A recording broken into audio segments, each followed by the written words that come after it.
हिरण्यकश्यप का वर्णन कई पौराणिक कथाओं में मिलता है। ये कौन था, इसका भक्त प्रहलाद से क्या संबंध था, इसे मारने के लिए भगवान को क्यों लेना पड़ा नरसिंह अवतार। आइए जानते हैं हिरण्यकश्यप के बारे में। शास्त्रों में अहंकार को एक रोग बताया गया है। अहंकार मनुष्य की बुद्धि हर लेता है। व्यक्ति स्वयं को ही श्रेष्ठ समझने की भूल कर बैठता है। इसका परिणाम उसे भोगना भी पड़ता है। आज ऐसे ही एक अहंकारी राजा की कहानी बताने जा रहे हैं, जिसे पौराणिक कथाओं में हिरण्यकश्यप के नाम से जाना जाता है। हिरण्यकश्यप की कथा जीवन में बड़ी सीख देती है। बहुत समय पहले हिरण्यकश्यप नामक एक राज्य था, जिसका राजा दैत्य हिरण्यकश्यप था। इसे हिरण्यकशिपु के नाम से भी जानते हैं। हिरण्यकश्यप खुद को भगवान मानता था। उसकी इच्छा थी कि उसकी भी पूजा भगवान की तरह ही की जाए। हिरण्यकश्यप का एक पुत्र था, जिसका नाम प्रहलाद था। प्रहलाद आरंभ से ही धार्मिक प्रवृत्ति का था। उसने हिरण्यकश्यप की पूजा करने से मना कर दिया। प्रहलाद भगवान विष्णु के भक्त थे और उनकी पूजा करते थे। वे उनकी भक्ति में लीन रहते थे। प्रहलाद की भक्ति की खबर जब पिता हिरण्यकश्यप को हुई तो उसने प्रहलाद को यातनाएं देना शुरू कर दिया। प्रहलाद फिर भी नहीं माने। इसके बाद हिरण्यकश्यप ने अपनी बहन होलिका से प्रहलाद को लेकर जलती आग में बैठने के लिए कहा। होलिका को वरदान प्राप्त था कि वह आग में नहीं जल सकती। हिरण्यकश्यप के कहने पर जैसे ही होलिका प्रहलाद को लेकर अग्नि में बैठी तो वह जलने लगी। भक्त प्रहलाद भगवान विष्णु की स्तुति करते रहे। इस प्रकार होलिका जलकर राख हो गई, लेकिन भक्त प्रहलाद को आग छू भी न सकी। मान्यता है कि तभी से होली का त्योहार बुराई पर अच्छाई की जीत के प्रतीक के तौर पर मनाया जाता है।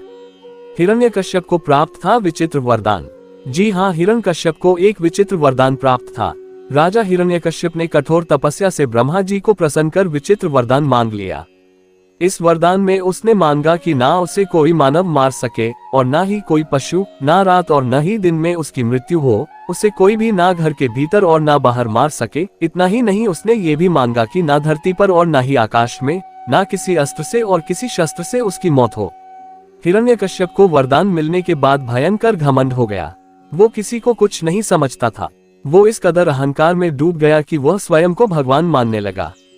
अपनी प्रजा से उसने खुद को भगवान की तरह पूजने का आदेश दिया। उसने सभी पर अत्याचार करना प्रारंभ कर दिया।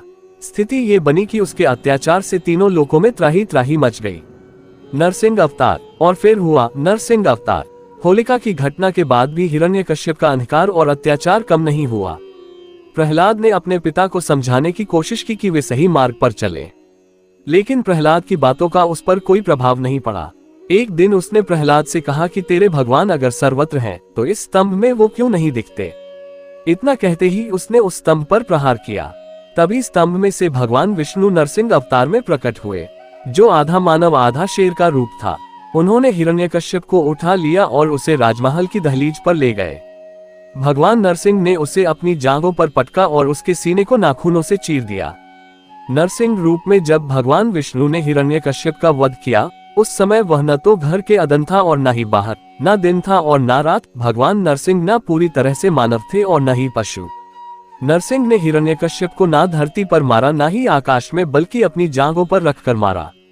मारते हुए शस्त्र अस्त्र नहीं, बल्कि अपने नाखूनों का इस्तेमाल किया। तो सभी भक्त मिलकर बोले जय श्री हरि। हमारे चैनल से जुड़े रहने के लिए चैनल को सब्सक्राइब करें।